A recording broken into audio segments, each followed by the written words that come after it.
আকাশবাণী খবর পড়ছি প্রবীর ভট্টাচার্য।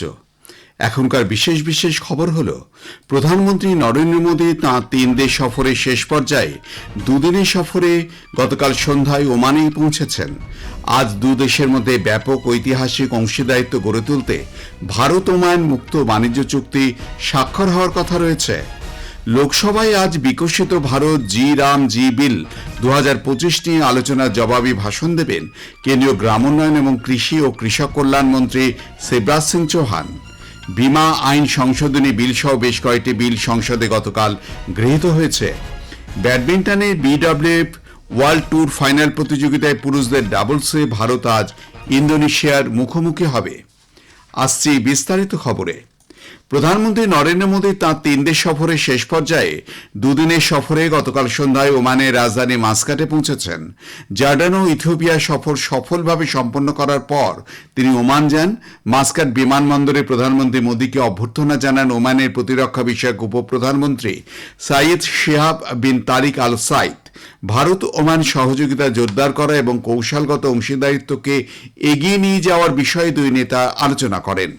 ওমানের সুলতান হাইথাম বিন তারিকের আমন্ত্রণে প্রধানমন্ত্রী এই সফর। আজ ভারত ওমান মুক্ত বাণিজ্য চুক্তি স্বাক্ষর হওয়ার কথা রয়েছে। এর ফলে দুদেশের মধ্যে ব্যাপক বাণিজ্যিক অংশীদারিত্ব গড়ে উঠবে বলেই মনে করা হচ্ছে। ওমানের সুলতান এবং প্রধানমন্ত্রী নরেন্দ্র মোদী উপস্থিতিতে এই বাণিজ্য চুক্তিটি স্বাক্ষর করবেন ভারতের কেন্দ্রীয় বাণিজ্য শিল্পমন্ত্রী পীযূষ গোয়েল এবং ওমানের বাণিজ্য শিল্প ও বিনিয়োগ মন্ত্রী কাইস আল ইউসেফ। সামাজিক মাধ্যমে শ্রী মোদী বলেন, ওমান ভারতের সঙ্গে দীর্ঘস্থায়ী বন্ধুত্ব এবং গভীর ঐতিহাসিক সম্পর্কের একটি দেশ। তার এই সফরের ফলে দুদেশের সঙ্গে সহযোগিতার নতুন পথ খুঁজে দেখা এবং দুদেশের মধ্যে অংশীদারিত্বে নতুন গতি সঞ্চারের সুযোগ করে দেবে। আমাদের সংবাদদাতা জানিয়েছেন যে মাসকাটের হোটেলে পৌঁছানোর পর প্রধানমন্ত্রীকে প্রবাসী ভারতীয়দের পক্ষ থেকে উষ্ণ অভ্যর্থনা জানানো হয়।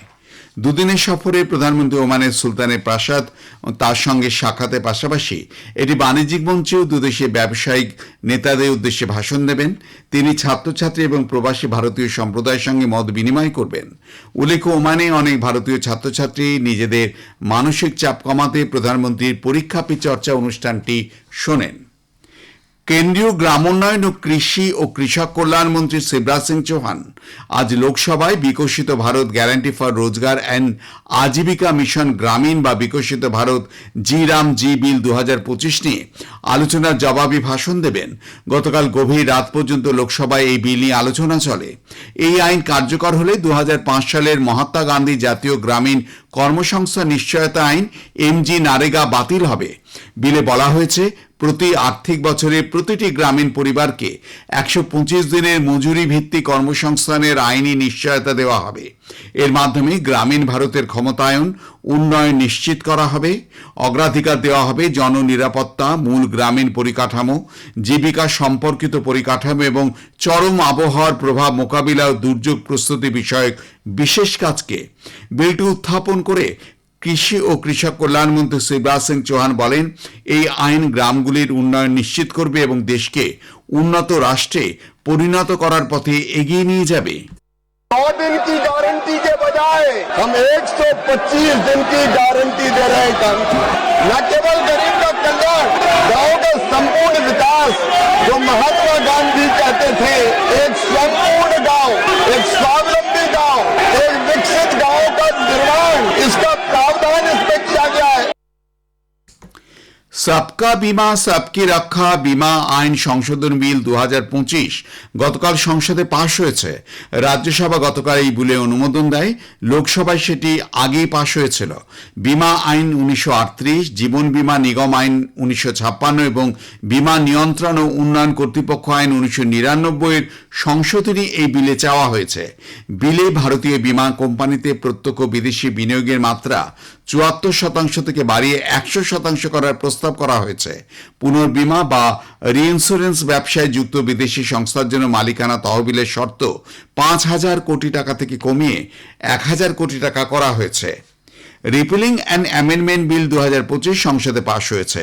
রাজ্যসভায় গতকাল আলোচনার পর বিলটি অনুমোদিত হয়। লোকসভা মঙ্গলবারই বিলটি পাশ করেছিল। এই বিলের মাধ্যমে মোট 71টি আইন বাতিল করা হয়েছে। আইনমন্ত্রী অর্জুন রাম মেঘওয়াল বলেন, এই বিল ব্যবসা ও জীবনযাত্রা সহজ করার পথে একটি পদক্ষেপ। তিনি জানান, সরকার মিনিমাম গভর্নমেন্ট ম্যাক্সিমাম গভর্নেন্সের নীতি মেনে চলছে। শ্রী মেঘওয়াল আরও বলেন যে প্রধানমন্ত্রী নরেন্দ্র মোদী অপ্রয়োজনীয় ও অচল আইন বাতিলের কাজ অব্যাহত রাখবেন। তথ্য ও সম্প্রচার প্রতিমন্ত্রী ডক্টর এল মুরুগান জানিয়েছেন, প্রসার ভারতের সাংস্কৃতিক প্রচার ও কন্টেন্ট থেকে আয় বৃদ্ধির লক্ষ্যে কন্টেন্ট সিন্ডিকেশন পলিসি 2025-এর খসড়া তৈরি করেছে।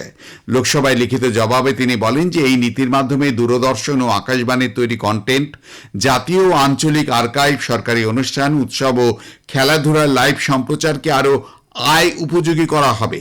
প্রসার ভারতীর ওটিটি প্ল্যাটফর্মে প্রকাশিত ডিজিটাল ফার্স্ট কন্টেন্টেও এর অন্তর্ভুক্ত। খসড়া নীতিতে কমিশনড, কো-প্রডিউসড, লাইসেন্সড এবং প্রসার ভারতীর মালিকানাধীন অন্যান্য কন্টেন্টের বাণিজ্যিক ব্যবহারেরও প্রস্তাব করা হয়েছে। বিশ্ব স্বাস্থ্য সংস্থা হুয়ের চিরাচরিত ওষুধ সংক্রান্ত গ্লোবাল সামিট গতকাল নতুন দিল্লির ভারত মণ্ডপমে অনুষ্ঠিত হয়েছে।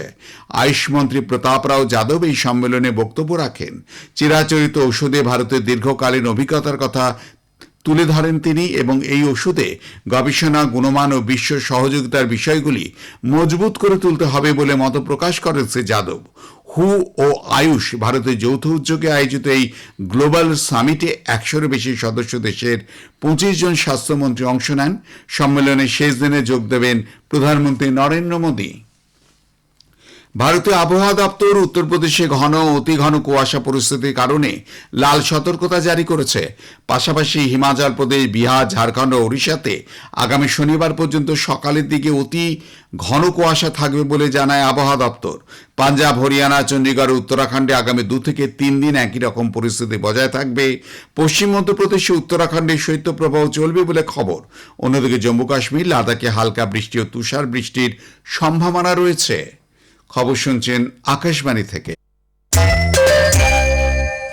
আমাদের সংবাদ শোনা যাবে ইউটিউব চ্যানেল আকাশবাণী সংবাদ বাংলা, ফেসবুক ও ইনস্টাগ্রাম আকাশবাণী সংবাদ কলকাতা এবং এক্স হ্যান্ডেল এআইআর নিউজ কলকাতাতে। বাংলাদেশের রাজধানী ঢাকার কূটনৈতিক এলাকার নিরাপত্তা জোরদার করা হয়েছে। গুলশানে ভারতীয় হাইকমিশনের দিকে যাওয়ার পরিকল্পনা করায় পুলিশ জুলাই ঐক্য নামের একটি সংগঠনে মিছিল আটকে দেয়। এদিকে ভারত গতকাল নতুন দিল্লিতে বাংলাদেশের হাইকমিশনার রিয়াজ হামিদুল্লাহকে তলব করে বাংলাদেশের নিরাপত্তা পরিস্থিতির অবনতি এবং ঢাকায় ভারতীয় হাইকমিশনকে ঘেরাও এবং হুমকি নিয়ে গভীর উদ্বেগ প্রকাশ করে। বিদেশ মন্ত্রকে এক বিবৃতিতে বলা হয়েছে, সাম্প্রতিক ঘটনাবলী নিয়ে বাংলাদেশের চরমপন্থী গোষ্ঠীগুলি যে ভ্রান্ত ধারণা তৈরি করতে চাইছে, ভারত তা সম্পূর্ণভাবে প্রত্যাখ্যান করে। বিবৃতিতে আরও বলা হয়েছে যে ভারত বাংলাদেশের শান্তি, স্থিতিশীলতা এবং মুক্ত, সুষ্ঠু, অন্তর্ভুক্তমূলক নির্বাচনের পক্ষে রয়েছে। কূটনৈতিক প্রতিষ্ঠানগুলির নিরাপত্তা বিপন্ন হতে পারে এমন কোনো পদক্ষেপ ঠেকানোর জন্য ভারত বাংলাদেশের কর্তৃপক্ষকে আহ্বান জানিয়েছে। United Kashmir peoples national party UKPNP Pakistan অধিকৃত কাশ্মীরে ঘণ্টার পর ঘণ্টা লোডশেডিং, বিপজ্জনকভাবে কম ভোল্টেজে বিদ্যুৎ পরিবহন এবং ইন্টারনেট ও মোবাইল পরিষেবার অব্যাহত বিপর্যয়ের তীব্র নিন্দা জানিয়েছে। সামাজিক মাধ্যমে এক পোস্টে ইউকেপিএনপির মুখপাত্র সর্দার নাসির আজিজ খান বলেছেন, এই অঞ্চলে বেশ কয়েক মাস ধরে চরম লোডশেডিং, কম ভোল্টেজে বিদ্যুৎ এবং দুর্বল ইন্টারনেট ও মোবাইল সংযোগের সমস্যায় ভুগছে। সাধারণ মানুষের দৈনন্দিন জীবন দুর্বিষহ হয়ে উঠছে।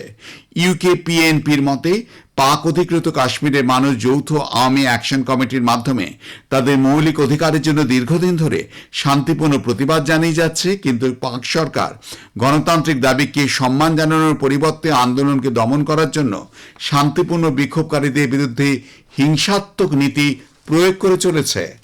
প্রধানমন্ত্রী নরেন্দ্র মোদী আগামী রবিবার 28শে ডিসেম্বর আকাশবাণীর মন কি বাত অনুষ্ঠানে তার চিন্তাভাবনা দেশ বিদেশের মানুষের সঙ্গে ভাগ করে নেবেন। এটি হবে মাসিক এই বেতার অনুষ্ঠানের 129তম পর্ব। ভারতের ব্যাডমিন্টন তারকা সাত্বিক সাইরাজ ও চিরাগ জুট্টিচিটি আজ চীনে বিডব্লিউএফ ওয়ার্ল্ড ট্যুর ফাইনাল প্রতিযোগিতায় পুরুষদের ডাবলসে ইন্দোনেশিয়ার ফাজর আলফিয়ান ও মোহাম্মদ সোহবিল ফাকরি জুটির মুখোমুখি হবে। শেষ করবার আগে খবরের বিশেষ কিছু অংশ আরেকবার। প্রধানমন্ত্রী নরেন্দ্র মোদী তার 3 দেশ সফরে শেষ পর্যায়ে 2 দিনের সফরে গতকাল সন্ধ্যায় ওমানে পৌঁছেছেন। আজ 2 দেশের মধ্যে ব্যাপক ঐতিহাসিক অংশীদারিত্ব গড়ে তুলতে ভারত ওমান মুক্ত বাণিজ্য চুক্তি স্বাক্ষর হওয়ার কথা। খবর শেষ হলো, এরপরে স্থানীয় সংবাদ একটুক্ষণ পরেই।